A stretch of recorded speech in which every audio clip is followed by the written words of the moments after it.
Joining us now is media strategist for MAHA PAC, Caitlin Sinclair. Caitlin, thanks for your time today.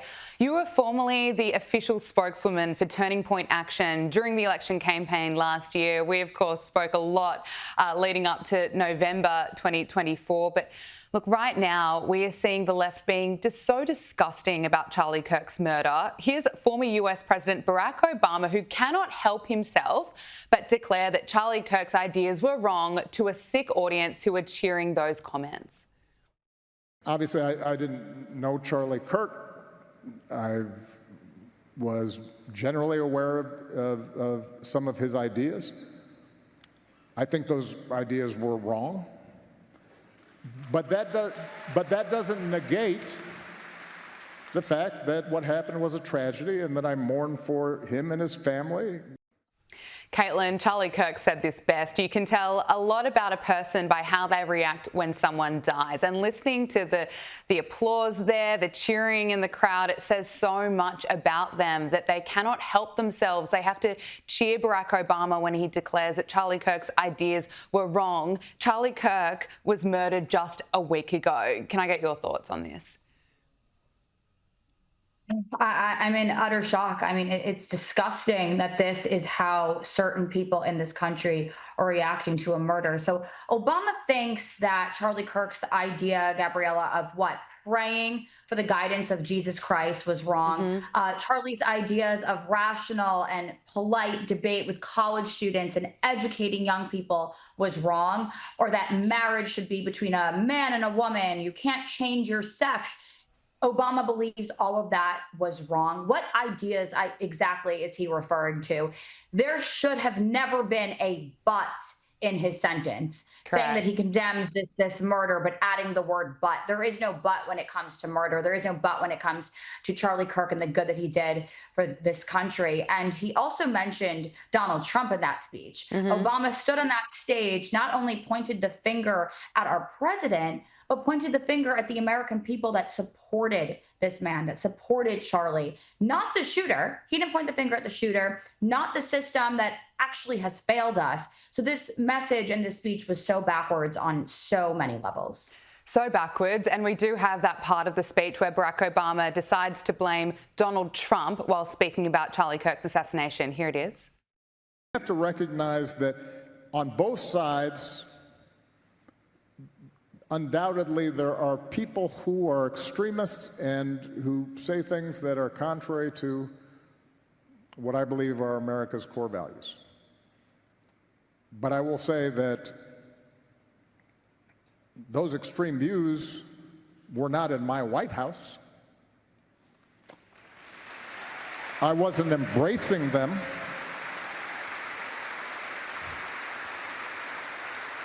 I wasn't empowering them. I wasn't putting the weight of the United States government behind extremist views. Not in my White House. Look at him. I can't even believe it. But let's talk about Jimmy Kimmel. ABC has announced that it's pulling the Jimmy Kimmel Live late night show off air indefinitely after his disgusting lies about Charlie Kirk's death. Now, Jimmy Kimmel's opening monologue from Monday night's show suggested that suspected killer Tyler Robinson was aligned with MAGA. Listen to this. We hit some new lows over the weekend with the MAGA gang desperately trying to characterize this kid who murdered Charlie Kirk as anything other than one of them and doing everything they can to score political points from it. In between the finger pointing, there was grieving. On Friday, the White House flew the flags at half-staff. An ABC spokesman said that Jimmy Kimmel Live will be preempted indefinitely, and a Nexstar media group said that Nexstar strongly objects to recent comments made by Mr. Kimmel concerning the killing of Charlie Kirk and will replace the show with other programming in its ABC-affiliated markets. I mean, good riddance. Why is the left so deranged? They're trying to pretend that this murderous monster was part of MAGA. Caitlin, what do you make of this? Well, not only are they trying to spin the narrative like they normally do, but now you have leftists and elitists and members of Hollywood taking to social media feeling bad for Jimmy Kimmel. And just to get some facts straight here, Jimmy Kimmel did not get canceled. This was not quote, cancel culture at play, Gabriella. Jimmy Kimmel lost his job because of the clip you just played, because he spread lies saying that MAGA and our people are the ones that were responsible here. This is the exact same type of rhetoric that created the monster that murdered my friend Charlie. If someone had questioned anything about George Floyd in a TV comedy monologue back in 2020, you and I and all of your viewers listening tonight know that he or she would have been fired on the spot. So why should it be different for a conservative? Why should it be different for a young Jesus-loving conservative like Charlie? And I think this is a warning message to the mainstream media, the legacy media, the left media, whatever we're calling them nowadays, because I don't think they're so mainstream, but pushing their twisted narratives as truth is no longer going to stand. I think the American mind is breaking. We refuse now to let you manipulate us and our kids. So all the comedy specialists and TV monologue writers better be very careful, because I think this is a warning. Yeah, exactly right. Well, it's interesting. Charlie Kirk seems to be right about absolutely everything. Back in 2017, he wrote this on X: Jimmy Kimmel isn't funny. Well, he's absolutely right about that. And I think ABC has made the right decision by pulling Jimmy Kimmel Live off air. Now, although this leftist psychopath has tried to silence Charlie, they, of course, have made his movement unstoppable. TPUSA has received over 54,000 new chapter requests nationwide. Now, Charlie Kirk's life goal was to get to 20,000 chapters, so it's more than doubled that now. And, of course, Turning Point USA is the fastest growing political organisation in the entire world. Caitlin, what are your thoughts on how this movement is just growing, especially after what happened so tragically last week? Yeah, Charlie would have been so proud. I really think this is the pendulum swinging, and it's coming back with a vengeance. That's what we're seeing across the country, especially on college campuses. I could tell you from my time last year spent with Charlie on these college campuses, young people are done. They're done with being silenced. They're done with being punished for being or speaking their conservative views. They're done with being fed lies. They're done with the indoctrination. They're done with trying to have their minds stolen, and they're furious. They're furious at the censorship, the cancel culture. They're furious at a system that told them it was not okay to express their views. So the hard truth is the other side is refusing to accept what this movement is now going to become. They mess with the wrong people. Gen Zers and Gen Alpha are about to be some of the most conservative generations. I believe this to my core that we have ever witnessed. You cannot stop a movement that was forged in fire. And that's what we're witnessing right now. People are waking up in waves, and they're looking for real leadership, real community, and a real mission. And that's exactly what Turning Point USA represents. Absolutely. And Charlie Kirk was a real leader. There was no one like him.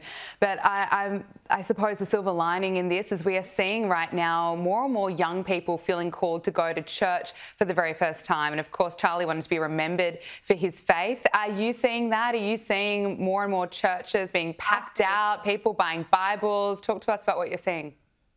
I would love to. I think we should call this the Charlie effect. What we're seeing right now is nothing short of a true revival.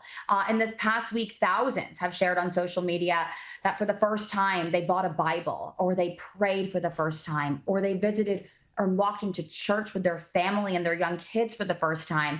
And Gabriella, I was actually one of those people. I went to church for the first time in years this past Sunday because of Charlie.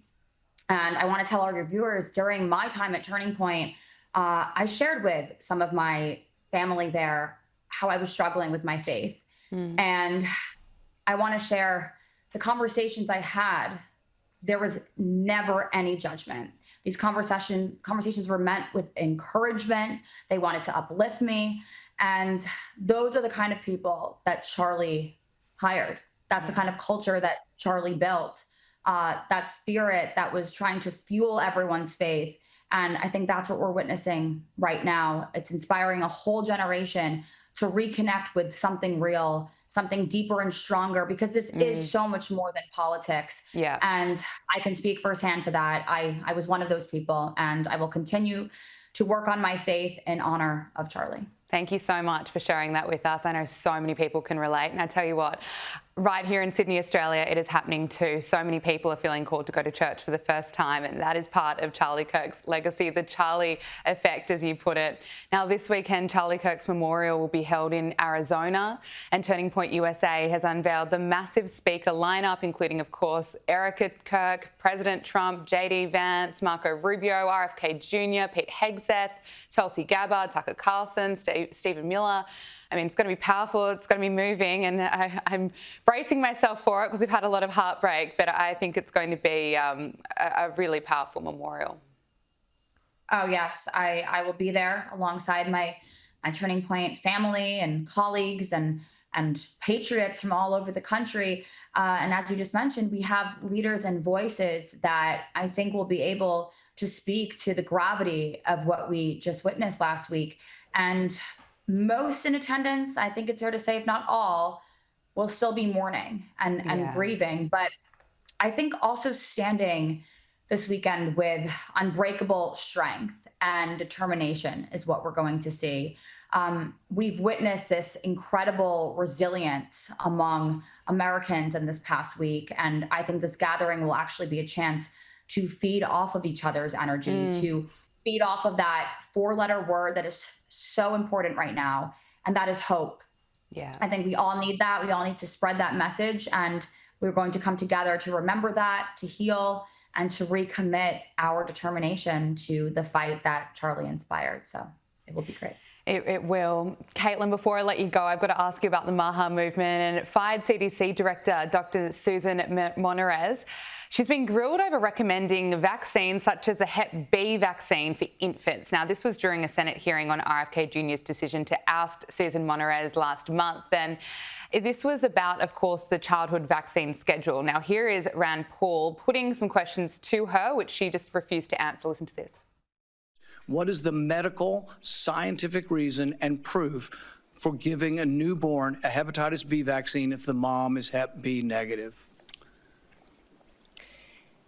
I want to go back to the assertion associated. What is the medical reason for giving a hepatitis B vaccine to a newborn? See, everybody's like blithely going along. We can't change the childhood. You're somehow terrible if you want to change the childhood. We should be discussing what is the childhood vaccine schedule, and the burden should be on you. You want to make all the kids take this? The burden is upon you and the people you wouldn't fire to prove to us that we need to give our 6-month-old a COVID vaccine and that we need to give our 1-day-old a hepatitis B vaccine. That's what the debate ought to be about, not whether all vaccines are good or whether we live in Alice in Wonderland. Interesting watching that there, Caitlin. She couldn't answer. Of course not, because these people have no answers because they've all been bought by big pharma, by big agriculture. And I think what Senator Rand Paul did today was he sent a political earthquake through Washington and a shiver down the spine of every single parent in this country. I truly believe that every young mom was standing there watching this, actually getting the chills.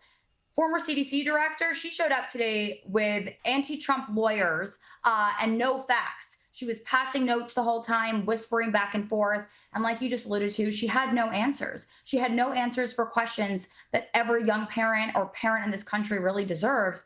And Rand Paul didn't just challenge a bureaucrat, he challenged a total narrative that we've been fed for so many years. So I think this is just the beginning. She also accidentally admitted that our Secretary Kennedy, is going to change the vaccine schedules for kids. No longer will we just accept the status quo. And that means asking the hard questions, continuing to show up and ask these questions. We saw real leadership today. And I think the American people are going to refuse to accept weak answers. No longer will we accept those when our children's lives are on the line. So Absolutely. Today, truth was demanded and the accountability has only just begun. Caitlin Sinclair, thank you so much for joining us. Thank you.